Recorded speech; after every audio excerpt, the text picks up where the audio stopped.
Et salut à tous, ici MacMaboul pour plein de tutos en vrac. Aujourd'hui je vous fais une vidéo pour vous présenter encore une fois une petite astuce pour iOS. Donc on commence tout de suite par l'application Mail. On vient dans le compte mail de MacMaboul par exemple et venir écrire un nouvel email. Dans l'endroit où vous allez inscrire le nom du destinataire, donc vous écrivez par exemple Chabit 466 @gmail. Et là, au moment où vous allez écrire .com, .fr ou ce que vous voulez, au lieu d'appuyer sur point et mettre des fr ou com ou ce que vous voulez, vous restez appuyé sur le point. Et là, vous avez .fr, .com, .org, .edu, .eu, .net qui s'affiche. Donc, je vais directement sur .com et voilà. Donc, je ne connaissais pas personnellement cette astuce. J'espère qu'elle va vous aider. Passons directement à la seconde astuce. Donc, on vient dans Safari. On vient sur le site, par exemple, plein de tutos en vrac.fr.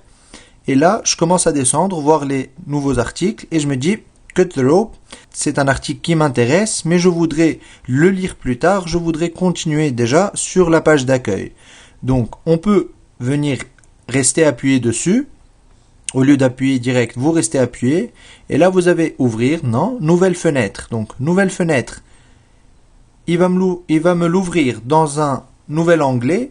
Mais ce qui m'énerve, c'est qu'il m'emmène automatiquement sur le nouvel onglet.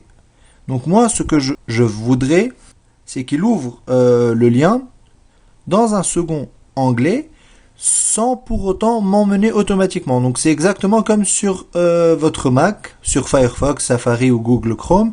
Quand vous restez appuyé sur la touche commande ou que vous faites ouvrir dans un nouvel onglet, il ne vous emmène pas dans le nouvel onglet. Donc il vous laisse là où vous êtes. Donc, pour faire ceci, on va venir dans les réglages, on va aller dans Safari, et ici, ouvrir les liens. On va pas mettre dans une nouvelle page, mais en arrière-plan. On retourne, on réessaye, on reste appuyé, et on clique sur ouvrir en arrière-plan.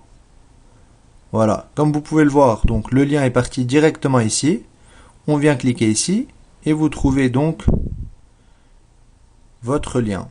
Voilà, donc comme ça je pourrais ici ouvrir tout ce qui m'intéresse en arrière-plan et ensuite venir visiter chaque page. Ça c'était pour l'astuce donc Safari. Maintenant passons à l'application musique. Donc c'est que quand vous êtes ici et que vous voulez retourner en arrière, vous n'avez pas besoin de venir appuyer sur la petite flèche en haut, vous pouvez tout simplement balayer vers la droite. Voilà.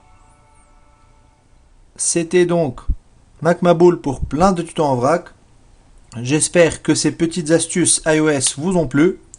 Et moi je vous dis à la prochaine. Salut!